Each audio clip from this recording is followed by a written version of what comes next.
세상에 떠도는 기묘한 괴담들. 첫 번째 이야기, 경기도 분당에 저주가 걸린 집에서 실제로 겪었던 실화괴담. 내가 처음 입사했던 회사에서 3년을 근무했어. 대기업이었던지라 복지도 좋았고 급여도 나름 만족할 만한 수준이었지. 업무도 많이 익숙해지고 내 밑으로 후임도 들어오고 평생 직장으로 삼아야겠다 싶었던 3년 차에 그만둘 수밖에 없었어. 그 집 때문에 말이지. 그때가 한참 대기업들이 경기도 쪽으로 사옥을 이전하는 붐이 일던 시절이었어. 우리 회사도 그 여파로 분당 쪽으로 사옥을 이전했고 몇몇 부서만 서울에 남게 되었는데 난 애석하게도 전자의 경우로 이전을 해야 했지. 처음 한 달 동안은 서울에서 분당까지 출퇴근을 했는데 야근을 하거나 회사 근처에서 회식을 하면 지하철이 끊겨서 택시를 타야 하는 경우가 자주 생기게 되었지. 근데 택시비가 어마어마한 거야. 회사 휴게실에서 잔 적이 있을 정도로 말이야. 크게 마음을 먹고 생활터전을 분당으로 옮겼고 그래서 가게 된 게 그 집이야. 현관문을 열고 들어가면 전면이 큰 유리창이었어. 블라인드가 있는 유리창이었지. 그리고 침대와 TV, 에어컨이 있고 침대 맞은편에 싱크대와 붙박이 냉장고 그리고 세탁기가 있는 그런 구조였어. 당시만 해도 참 좋은 옵션이었고 그만큼 월세가 비싸서 내 월급을 사이버머니로 전락하게 만드는 그런 오피스텔이었지. 화장실에 샤워부스도 따로 있었어. 그리고 입주 조건으로 도배도 새로 해준다고 하고 그렇게 설레는 마음으로 들어가게 된 거야. 처음 며칠간은 짐 정리도 해야 되었고 회사 업무도 많았고 이래저래 이상함을 못 느끼고 지나갔어. 그런데 잠을 자도 계속 피곤하기는 했었어. 그냥 내가 좀 지쳤나 보다 하고 대수롭지 않게 넘어간 게 화근이 될 줄. 그때는 몰랐지. 그 집에선 거의 매일 밤 악몽을 꾸고 가위에 눌렸던 것 같아. 잠을 자면 항상 새벽마다 한 번씩 깨고 그렇게 잠을 못 자니 출근해선 병든 닭마냥 꾸벅꾸벅 졸기 일쑤였고 업무 능력도 떨어져서 상사한테 깨지고 실수를 반복하고 생활 리듬이 점점 망가지기 시작했어. 하루는 몸이 너무 안 좋아서 조퇴를 하고 집에 와서 현관문을 열려고 열쇠를 꽂았는데 방 안에서 소리가 들리는 거야. 사람들이 떠드는 소리가 들려. 도둑인가 싶어서 냅다 문을 열었지. 텔레비전이 틀어져 있더라고. 내가 깜빡하고 틀고 간 건가 싶어서 끄고 생각을 해보니까 난 TV를 튼 기억이 없는 거야. 찝찝했지만 애써 내가 튼 거라고 생각하고 그 사건을 넘겼는데 지금 TV는 센서가 움직임을 감지해서 일정 시간이 지나면 자동으로 전원이 꺼지잖아. 근데 그때는 그런 게 없어서 틀고 자면 아침에 일어날 때까지 켜져 있었고 그랬거든. 분명히 보다가 잠들었는데 일어나 보니 꺼져 있었고 샤워하고 나와 보니 내가 작동시킨 것도 아닌데 선풍기가 돌아가고 있고 그런 일들이 자주 일어났어. 게다가 내가 신발이 좀 많은 편이기도 하고 남이 쓰던 붙박이 신발장에 내 신발을 넣어 놓는 게 싫기도 해서 새로 신발장을 샀는데 퇴근하고 외출하려고 신발을 찾으면 신발이 없는 거야. 분명 신발장에 넣어놨는데 그래서 보니 붙박이 신발장에 내 신발이 들어가 있고 그렇더라고. 그때가 여름이기도 했지만 전기요금이 30만 원이 넘게 나온 적도 있었어. 난 회사에 있는 시간이 많았고 월세에 대한 부담으로 더워도 선풍기에 의지해서 살았는데 기가 막히더라고. 그래서 관리실에 이야기해서 전기점검도 나오고 그랬는데 아무 문제가 없대. 내가 사용한 대로 전기요금이 나온다고 하더라고. 누전되는 곳도 없고 나 말고 다른 사람이 침입하는 거 아닌가 하는 생각이 들더라고. 그래서 출근하면서 얇은 종이를 현관문 밑쪽에 끼워 넣고 출근을 했어. 그리고 퇴근해서 보니까 그대로 있는 거야. 악몽은 점점 더 심해졌어. 처음엔 창문에 귀신이 서 있는 꿈을 꿔서 창문 근처에 가는 게 싫어졌는데 그 다음엔 화장실에 있는 귀신 꿈을 꿨고 그 다음엔 현관문 앞에서 날 쳐다보는 귀신 꿈이었고 마지막엔 침대에 누워있는 나를 내려다보는 꿈까지 꿨으니 꿈이 점점 진화하는 것 같았어. 내가 편히 쉴 수 있는 공간이 사라지기도 했지. 그러다 쉬는 날 본가에 가서 부모님께 사실대로 얘기했어. 부모님도 깨방정 떨던 내가 자꾸만 말라가니까 걱정이 이만저만이 아니셨는지 용하다는 무당집에 가서 부적을 써 오신 거야. 처음엔 이런 걸 왜 써왔냐고 안 가져간다고 퉁명스럽게 얘기했는데 내 몸이 너무 힘들고 회사는 다녀야겠고 해서 받아가지고 왔어. 엄마는 부적을 현관문 앞 벽지에 붙이라고 하셨어. 집에 와서 부적을 붙이려고 보니까 현관문 앞 벽지 그 부분에 뭐가 있는 거야. 처음 벽지를 붙일 땐 초배지를 붙이고 그 위에 벽지를 붙이지만 원래 벽지가 있는 상태에서는 그냥 그 벽지 바로 위에 새로운 벽지를 붙이거든. 근데 그 부분만 벽지가 아닌 다른 게 보이는 거야. 이게 뭔가 하고 자세히 들여다보니까 부적이더라고. X자 모양으로 교차되게 붙여져 있던 부적이 벽지 속에 있었던 거야. 내가 부적을 붙이려고 풀을 바르니까 덧대져 있던 부분이 비쳐 보이면서 부적이 보인 거지. 상황이 그렇게 되니까 부적이고 뭐고 그 집에 더 있으면 안 되겠다는 생각이 들었어. 내 몸무게는 이미 정상 체중 이하로 내려간 지 오래였고 하루에 서너 시간 자는 걸로 버티는 것도 한계가 있었거든. 부모님도 이참에 좀 쉬고 이직을 하는 게 어떠냐고 하셨고 사실 월세도 너무 비쌌어. 뱁새가 황새 쫓아가려다 가랭이가 찢어진 격이었지. 그렇게 마음을 먹고 나니까 한시도 그 집에 있기 싫어지더라고. 다음날 회사 출근해서 사직하겠다고 부서장님께 말씀드렸는데 별다른 말씀 없이 처리해주겠다고 하시더라고. 그리고 다른 부서에서 후임이 오고 한 달 동안 인수인계하고 난 퇴사했어. 그 한 달 동안 본가에서 출퇴근을 했어. 비록 출퇴근에 소요되는 시간이 왕복 4시간쯤 걸렸지만 집에서 자니까 잠도 잘 잤고 엄마가 해주는 집밥을 먹어서 그런지 몸무게도 조금씩 들어갔어. 부동산에서는 내가 계약 기간을 채우지 못했기 때문에 새로운 사람이 나타날 때까지 월세를 내야 한다고 했는데 내가 통사정해서 2달치 월세를 내고 복비를 미리 주고 간다는 선에서 합의가 됐지. 그리고 이삿날 친구들 몇 명을 불러서 내 짐을 빼고 있는데 갑자기 친구 중 하나가 소리를 지르면서 날 부르는 거야.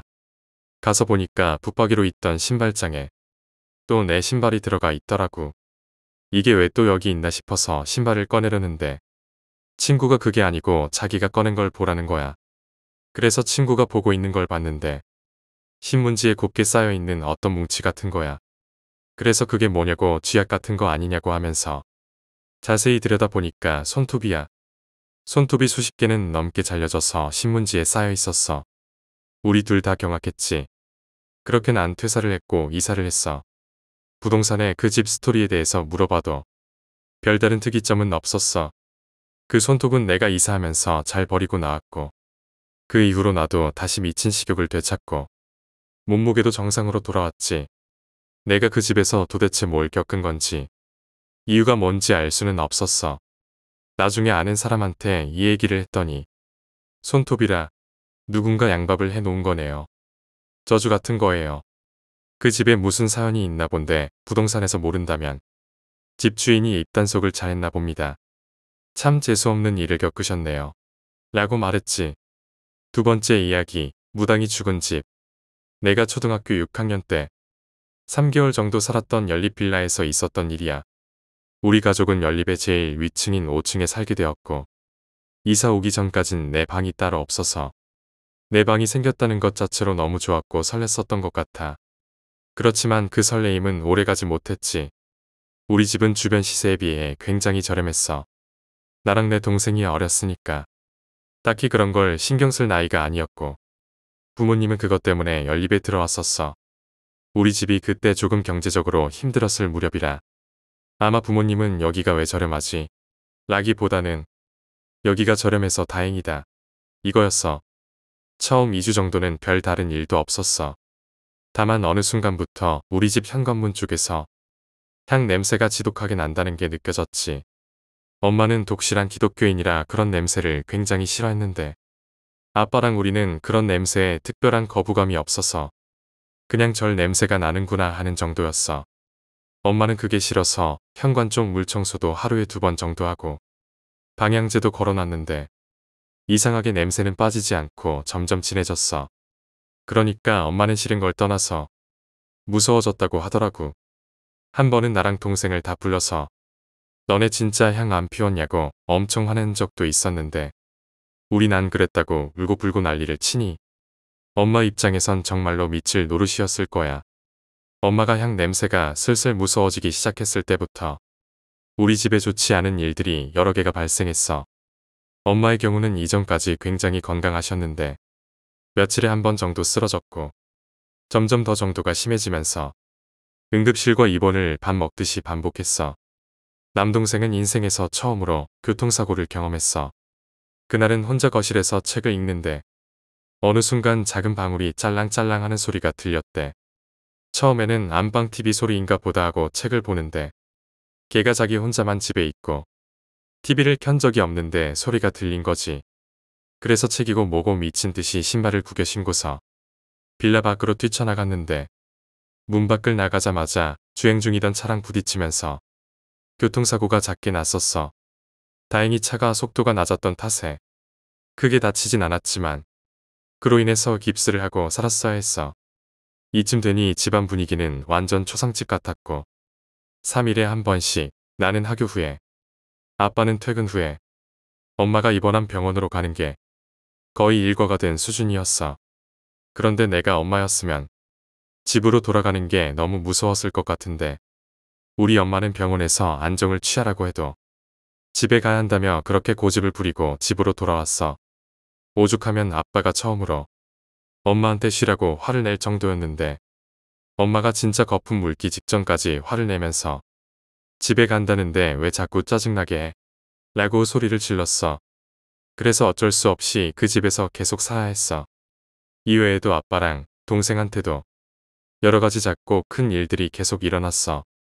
나는 그때까지만 해도 가족들 중 유일하게 피해를 받지 않았어. 둔감하기도 했고 영감 같은 게 전혀 없었기에 집이 무섭긴 해도 무서운 일을 겪은 적이 없었어. 그날은 학교에서 수업이 일찍 끝나서 집으로 갔었어. 그리고 거실에서 누워있는데 아랫배가 너무 아픈 거야. 누가 찌르는 것처럼 배가 아파서 안방에서 베개랑 이불을 끌고 왔지. 그리곤 새우처럼 둥글게 말아서 누워있다가 잠이 들었어. 꿈을 꾸었는데 꿈에서는 거실에서 웅크리고 이불을 덮고 자고 있는 내가 보이더라고. 그래서 저게 나구나라고 생각하면서 있었는데 자세히 보니까 색동옷을 입고 갓을 쓴 사람이 두 눈을 위로 치켜뜨고 시붉은 입으로 광대까지 입을 끌어올린 채로 웃으면서 내 위에서 쿵쿵 뛰고 있는 모습이었어. 색동옷의 소매가 굉장히 길어서 손이 보이지 않았고 바지는 고쟁이 바지 같았어. 그런 모습으로 내 위에서 펄떡거리면서 춤을 추고 있었어. 진짜 너무 소름이 끼쳐서 울면서 깨어났고 그 길로 바로 친구네 집으로 도망갔어. 엄마한테는 전화해서 너무 무서워서 못 씻겠다고 했지. 엄마가 놀래서 바로 오겠다고 하고 통화를 끊었어. 친구 집에서 진정이 되니까 갑자기 그 남자가 내 위에서 뛰었던 위치랑 아팠던 배 위치가 비슷해진 걸 느꼈고 그때부터 정말 집에 발도 들이기가 싫어졌어. 한동안은 엄마가 괜찮았어. 그렇지만 현관문에서의 향 냄새는 점점 진해져 갔지. 그런데 엄마가 그 냄새를 괜찮아 해서 나랑 동생은 그게 더 무서웠던 것 같아. 그러다가 평범하게 아빠를 기다리면서 나랑 동생은 안방에서 컴퓨터 게임을 하고 있었고 엄마는 저녁을 준비하고 있었는데 갑자기 부엌에서 물건이 우르르 쏟아지는 소리가 들렸어. 나랑 동생은 게임하다가 문을 열고 부엌으로 가니까 엄마가 진짜 거품을 물고 팔다리를 비틀면서 쓰러져 있는 거야. 진짜 난리가 났지. 남동생이랑 나랑 울면서 구급차를 부르고 팔다리를 주무르고 그랬던 것 같아. 다 같이 응급실을 갔고 이제까지 중 최악이었어. 아빠도 회사에 있다가 울면서 병원으로 왔고 우리 셋이 부둥켜서 울고 난리도 아니었어. 그러고 있는데 우리 외할머니가 병원으로 왔어. 외할머니는 지역도 다르고 우리가 집에 이사와서 힘들다는 걸 모르시고 있었는데 그날 아빠가 병원에 가고 있을 때 외할머니가 전화해서 내 딸이 지금 아프지? 라고 물었다는 거야. 아빠는 그때 정신이 없으니까 대강 알려드리긴 했는데 생각해보니 외할머니가 아픈 사실을 알고 있다는 게 좀 이상해서 아빠가 물어보니까 외할머니가 꿈을 하나 꾸었다는 거였지. 치읓같이 어두운 길목이었는데 어디서 짤랑짤랑하는 방울 소리가 들렸고 무슨 노래도 들렸대. 그래서 외할머니가 소리 나는 쪽으로 가니까 웬 색동옷을 입은 사람이 덩실덩실 춤을 추면서 상여가를 부르고 있었다는 거야. 그런데 그 사람이 어떤 사람 머리채를 잡고 끌고 가고 있었는데 외할머니가 느낌이 안 좋아서 머리채를 잡혀서 끌려가는 여자한테 다가갔대. 머리채를 잡힌 사람은 머리가 산발이었고 할머니가 정신없이 머리를 정리하니까 우리 엄마더래. 진짜 엄마 얼굴이 나오자마자 너무 놀래서 뒤로 엉덩방아를 짚고 넘어졌는데 이렇게 가게 하면 안 될 것 같아. 그대로 엄마를 잡고 미친 듯이 늘어졌대. 그러니까 그 사람이 바로 찢어 죽일 듯이 노려보며 이년은 당장 가야 한다. 라고 말하면서 벼락같이 외치는 소리 듣고 꿈에서 깼대. 그러고 꿈에서 깼으니 당연히 좋지 않았음을 느껴서 아빠한테 전화를 하신 거였고 그래서 우린 그때 더 이상 이 집에 살아서는 안 된다고 느꼈고 엄마가 낫기를 정말 간절히 기도했어. 그리고 엄마가 나을 때까지 우린 찜질방과 병원에서 잤던 것 같아. 할머니가 꿈에서 우리 엄마를 붙잡았던 탓인지 엄마는 일주일이 안 돼서 깨어났고 엄마가 몸을 회복하는 동안 아빠는 집을 내놓고 바로 이사 준비를 했어. 이 과정에서 엄마한테는 이사 준비를 비밀로 했는데 어떻게 안 갈지 아빠가 퇴근해서 병원에 올 때마다 이사 가기 싫다는 말을 수백 번은 했었던 것 같아. 그렇지만 진짜 더 있다간 누군가 한 명은 죽을 수도 있다고 생각해서 이사를 준비했고 짐도 거의 안 가져간다고 했어.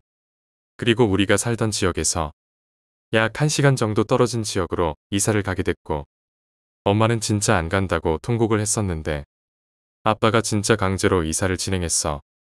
그리고 이사 갈 땐 새 집으로 바로 안 가고 찜질방을 전전하다가 새로운 집에 갔어. 새로운 집에 가니까 엄마도 그 이후로는 한 번도 안 쓰러지고 지금까지 굉장히 건강하게 지내고 계셔. 그리고 아빠가 이사를 준비하는 과정에서 믿거나 말거나 한 이야기로 들었는데 우리 집이 무당이 자살한 집이었대. 무당이 영험한 척을 했던 것 같아. 하지만 얼마 안 가 들켰고 고소까지 당하면서 빚이 눈덩이처럼 쌓였대. 그래서 구슬할 때 입던 옷을 입고 거실 옆쪽 방에서 자살을 했다고 하더라고. 그런데 집주인이 집이 안 팔릴 것 같으니 그 무당이 자살한 쪽 방의 벽을 헐러서 거실처럼 리모델링을 한 거였지. 그리고 그쪽 방의 위치는 내가 누워있던 곳. 배가 너무 아팠던 그곳이었어. 우리가 무서워할까봐 내가 크고 나서 말해줬던 이야기였는데 진짜 인생에서 소름 끼쳤던 일이었지. 진짜 이사 갈 때는 제대로 알아보고 가야 할 것 같아. 괜히 우리 가족처럼 험한 일을 당할 수 있으니까 말이지. 세 번째 이야기, 물건 줍기. 우선 물건을 주워오지 마. 중고로 사더라도 꼭 하룻밤은 화장실에 둬. 고딩 때 엄마랑 내가 이유 없이 싸우고 아팠던 적이 있어. 이유도 없이 엄마만 보면 화가 치밀었고 엄마도 마찬가지였어.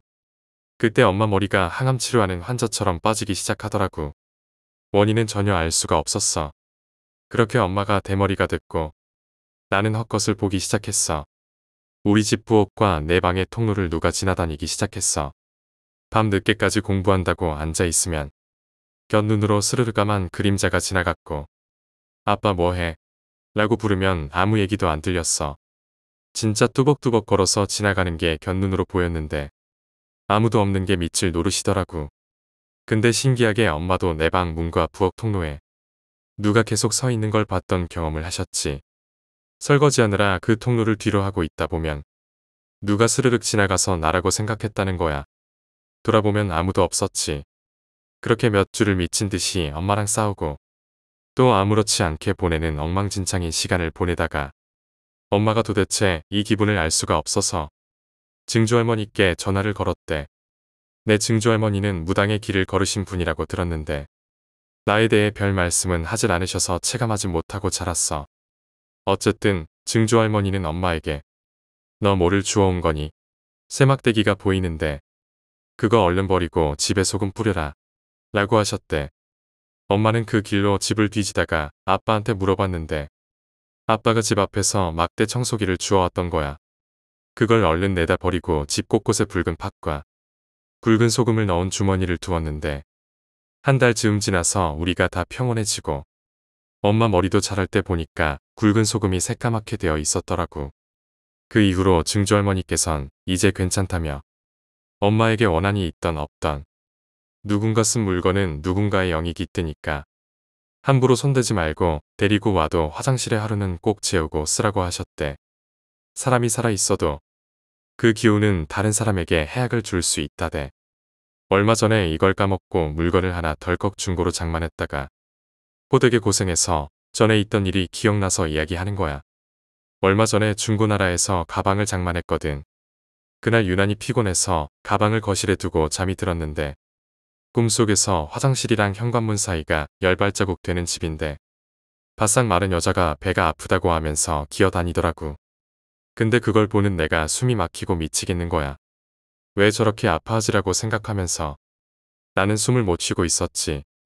근데 화장실에서 아빠랑 비슷하게 생긴 사람이 나오더라고. 진짜 낯이 익은데 눈빛이 너무 무섭고 아빠도 모르는 내가 아는 사람들의 인적들을 말하면서 다 잘 지내고 있냐고 말을 하는 거야.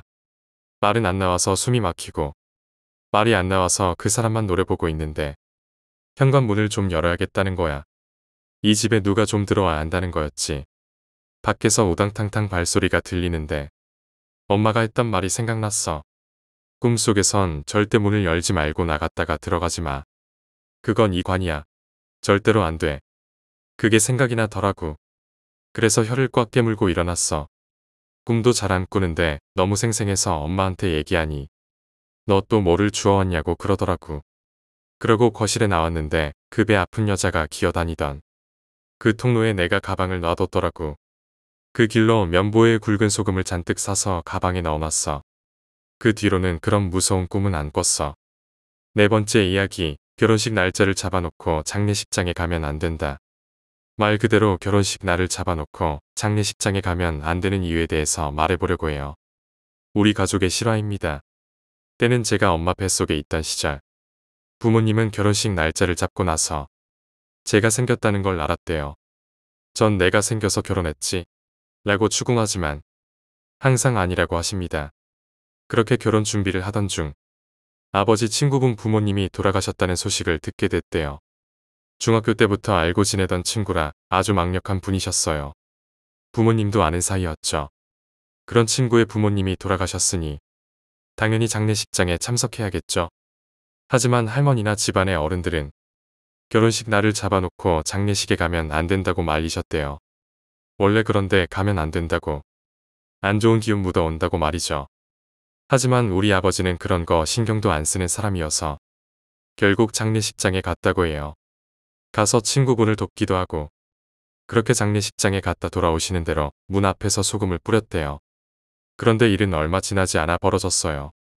그 당시 아버지는 건설업을 하셨습니다. 평소처럼 일하던 중 아버지가 전기에 감전된 거예요.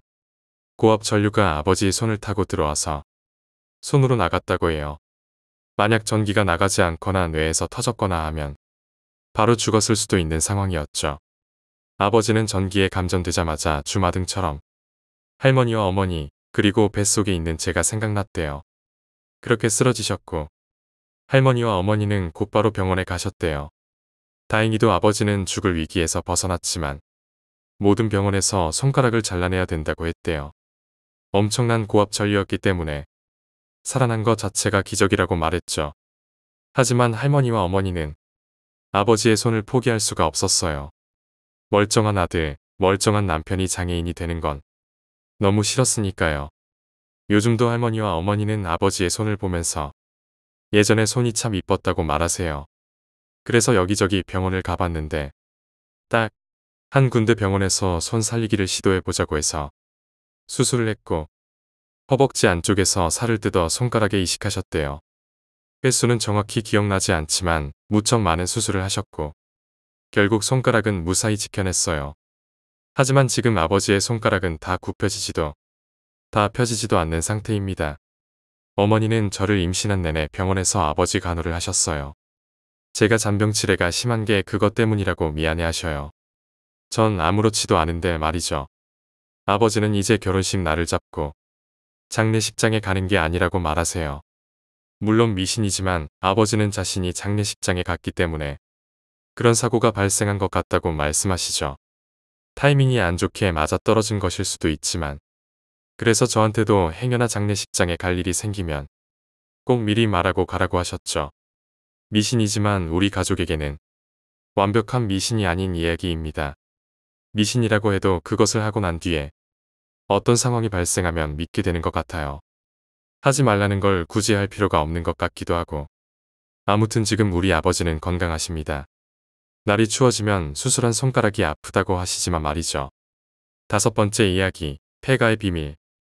어릴 적 할아버지와 함께 시골 마을에 있는 오래된 집에 살았어. 그 집은 마을 끝자락에 위치해 있었고 주변에는 울창한 숲이 있었지. 할아버지는 농사를 지으시고 나는 그 집에서 할아버지와 함께 시간을 보냈어. 어느 날 할아버지와 나는 숲속을 탐험하다가 오래된 낡은 오두막을 발견했어. 호기심에 그곳을 조사해보니 안에는 낡은 가구와 오래된 사진들이 있었어. 사진 속에는 할아버지의 젊은 시절 모습이 담겨 있었고 그 옆에는 알 수 없는 사람이 있었어. 그 사람은 할아버지의 친구였지만 나는 그 이름을 들어본 적이 없었어. 그날 밤부터 이상한 일이 벌어지기 시작했어. 밤마다 누군가 내 방에 들어오는 소리가 들렸고 창문이 저절로 열리기도 했어. 할아버지는 아무 일도 없다고 하셨지만 나는 점점 두려워졌어. 한 달쯤 지나자 밤마다 악몽을 꾸기 시작했어. 꿈속에서 그 낯선 사람이 나를 향해 다가와 말을 걸었어. 이 집을 떠나라고 말이었지. 깨어나 보니 할아버지가 누워 계셨고 숨을 쉬지 못하시는 상태였어. 할아버지께서 말하시기를 그 오두막에 묻힌 비밀이 있어서 그곳에 사는 영혼이 집을 떠나지 못한다고 하셨어. 나는 할아버지를 도와 그 영혼을 달래기로 결심했어. 다음 날 다시 그 오두막을 찾아가서 고요히 기도를 드렸어. 그리고 할아버지와 함께 그곳을 떠나자고 했어. 그 순간 숲속에서 시끌벅적한 소리가 멈추더니 차분한 정적이 흘렀어. 그 이후로는 이상한 일이 사라졌어. 할아버지도 건강을 되찾으셨고 우리는 평화롭게 그 집에서 지낼 수 있었어. 하지만 가끔씩 그 오두막을 떠올리면 아직도 그 영혼이 떠나지 않았을까 하는 생각이 들어. 그래도 우리는 그 비밀을 지키며 조용히 살아갔어. 6번째 이야기, 지하실의 그림자. 대학교 시절 친구들과 함께 오래된 아파트에 거주하게 되었어. 그 아파트는 오래되었지만 저렴한 월세 덕분에 선택하게 되었지. 그러나 이사 온 지 얼마 지나지 않아 이상한 일이 벌어지기 시작했어. 밤마다 지하실에서 이상한 소리가 들렸어. 처음에는 고양이 소리인 줄 알았지만 점점 더 기이한 소리로 변해갔어. 친구들은 그저 건물의 구조적인 문제라고 생각했지만 나는 뭔가 잘못된 것 같았어. 어느 날 호기심에 지하실을 조사해보기로 했어. 지하실 문을 열고 들어가니 어둠 속에서 이상한 그림자가 움직이고 있었어. 그림자는 사람의 형체를 하고 있었지만 얼굴이 보이지 않았어. 갑자기 그 그림자가 나를 향해 다가오기 시작했어. 나는 비명을 지르며 지하실을 빠져나왔지만 그날 이후로 친구들 중 몇 명이 이유 없이 아프기 시작했어. 병원에 가도 원인을 찾을 수 없었고 모두가 불안해졌어. 한 달쯤 지나자 지하실에서 일어난 일들이 도시 전역으로 퍼지기 시작했어. 같은 아파트에 사는 사람들이 모두 비슷한 경험을 했다는 소문이 돌았지. 결국 그 아파트는 재개발되었고 그곳에 있던 사람들은 모두 이사를 가했어. 나는 그 아파트에서의 경험을 잊지 못했고 아직도 가끔 그 그림자가 내 뒤를 쫓는 꿈을 꾸곤 해. 그림자의 정체는 아직도 모르겠지만 그때의 두려움은 내게 깊은 인상을 남겼어. 친구들과 함께 그 사건을 다시 생각해보면 그날의 경험이 얼마나 무서웠는지 새삼 깨닫게 돼. 7번째 이야기, 창문 너머의 눈. 어머니와 함께 도시에 있는 작은 아파트에 살았어. 그 아파트는 조용한 동네에 위치해 있었지만 한 가지 이상한 점이 있었어. 밤마다 창문 너머로 누군가를 보는 것 같았어. 처음에는 그냥 상상이라고 생각했어. 하지만 점점 그 존재가 분명해지면서 두려움이 커졌어. 누군가가 나를 지켜보고 있다는 느낌이 들었어. 어느 날 창문을 통해 손을 흔드는 모습을 봤어. 나는 겁에 질려 엄마에게 이야기했지만 엄마는 아무 일도 없다고 하셨어. 하지만 그날 밤 나는 이상한 꿈을 꾸었어. 꿈속에서 그 사람이 나에게 다가와서 도와줘라고 말했어. 깨어나 보니 창문 앞에 물기가 흩뿌려져 있었어. 그날 이후로는 그 존재가 더 자주 나타났어. 어느 날 지인을 통해 그 아파트의 과거를 조사하게 되었어. 알고 보니 그 아파트에서는 몇 년 전 한 아이가 실종되었고 그 사건은 해결되지 않았어. 그 아이의 영혼이 아직도 그곳에 머물고 있다는 소문이 있었어. 나는 그 영혼을 달래기 위해 작은 제물을 드리기로 했어. 제단을 마련하고 꽃과 음식을 놓았어. 그리고 밤마다 그 창문 앞에 앉아 기도를 드렸어. 점차 그 존재는 사라졌고 이상한 일들도 멈추었어. 하지만 여전히 가끔씩 그 창문 너머로 누군가를 보는 기분이 들어 마음 한구석이 불안해져. 그 존재가 정말로 사라졌는지 아니면 아직도 어딘가에 있는지 확신할 수 없어. 그럼에도 불구하고 나는 그 경험을 통해 가족의 소중함과 용기의 중요성을 배웠어. 8번째 이야기, 시계가 멈춘 방. 고등학교 시절 친구들과 함께 여름방학을 맞아 외딴 집에서 캠핑을 하기로 했어. 그 집은 산속에 위치해 있었고 주변에는 아무도 없었어. 우리는 그곳에서 휴식을 취하며 즐거운 시간을 보내려고 했지. 첫날 밤 우리는 다 함께 모닥불을 피우고 이야기를 나누었어. 그런데 한 친구가 오래된 시계를 꺼내어 보여주었어. 그 시계는 멈춰 있었고 시침과 분침이 같은 자리를 가리키고 있었어. 친구는 그 시계가 이 집의 이전 주인이 사용하던 것이라며 이야기를 해줬어. 그날 밤부터 이상한 일이 벌어지기 시작했어. 시계가 갑자기 움직이기 시작했고 그때마다 주변에 소름 끼치는 기운이 돌았어. 시계가 움직일 때마다 벽에 그림자가 드리워지고 이상한 속삭임이 들려왔어. 우리는 그저 농담으로 넘기려 했지만 분위기는 점점 어두워졌어. 어느 날 밤 우리는 시계를 다시 꺼내어 조사해보았어.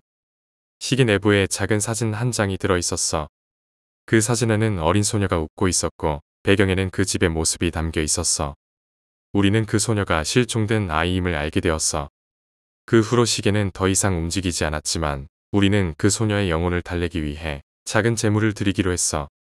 시계 주변에 꽃과 촛불을 놓고 기도를 드렸어. 그리고 며칠 후 그 소녀의 영혼이 더 이상 시계를 통해 우리를 괴롭히지 않게 되었어. 하지만 그 경험은 우리 모두에게 깊은 인상을 남겼고 그 집에서의 캠핑은 결코 잊을 수 없는 추억으로 남았어. 그때의 두려움과 공포는 아직도 내 마음속에 남아있어. 그 시계는 이제 평범한 물건처럼 보이지만 나는 그 소녀의 영혼을 잊지 못해. 9번째 이야기, 잃어버린 사진. 어머니와 함께 오래된 가족 사진을 정리하던 중 나는 낡은 앨범을 발견했어. 그 앨범에는 우리 가족의 어린 시절 사진들이 가득했지. 하지만 마지막 페이지에 있는 사진은 이상하게도 누군가의 모습이 담겨 있었어. 그 사진에는 우리 가족과 비슷하게 생긴 사람이 있었지만 그 사람은 우리 중 누구와도 닮지 않았어. 그날 이후로 나는 그 사진이 신경 쓰이기 시작했어. 밤마다 그 사람이 내 방을 지켜보고 있는 것 같은 느낌이 들었어. 어느 날 나는 그 사진을 다시 한번 자세히 살펴보았어. 그 사람의 눈빛이 너무나도 슬퍼 보였고 그 눈빛이 나를 향해 응시하고 있었어. 나는 무서움에 떨며 어머니께 그 사진을 보여주었지만 어머니는 그 사진을 보지 말라고 하셨어. 하지만 나는 그 사진을 잊을 수 없었어. 그 사람의 존재가 너무나도 강렬하게 느껴졌고 그 사람을 도와주고 싶었어. 그래서 나는 밤마다 그 사람을 찾아 집안을 돌아다니기 시작했어. 하지만 아무것도 찾을 수 없었어. 어느 날 나는 할아버지께 그 사진에 대해 물어보았어. 할아버지는 깊은 한숨을 쉬시며 그 사진에 대해 말씀해 주셨어. 그 사람은 할아버지의 오랜 친구였는데 그 친구는 몇 년 전 갑작스레 실종되었어. 그의 가족은 아직도 그를 찾고 있었고 그 사진은 그의 마지막 모습이었어. 나는 그 영혼을 달래기 위해 작은 재단을 만들고 그에게 메시지를 남겼어. 그리고 매일 그 사진 앞에 꽃을 놓아주었어. 점차 그 사람의 존재는 사라졌고 더 이상 이상한 일이 벌어지지 않았어. 하지만 그 사진을 통해 나는 가족의 소중함과 잃어버린 이들을 기억하는 것의 중요성을 깨닫게 되었어. 10번째 이야기, 밤의 창문. 대학을 졸업하고 직장을 다니기 시작한 후 나는 혼자 사는 아파트로 이사했어. 새로운 시작의 기대감도 컸지만 밤마다 이상한 소리가 들려왔어. 특히 밤늦게 모든 것이 조용해질 때쯤이면 창문 너머로 누군가의 발소리가 들렸어. 처음에는 단순한 소음이라 생각했어. 하지만 점점 그 소리가 분명해졌어. 누군가가 나를 지켜보고 있다는 느낌이 들었어.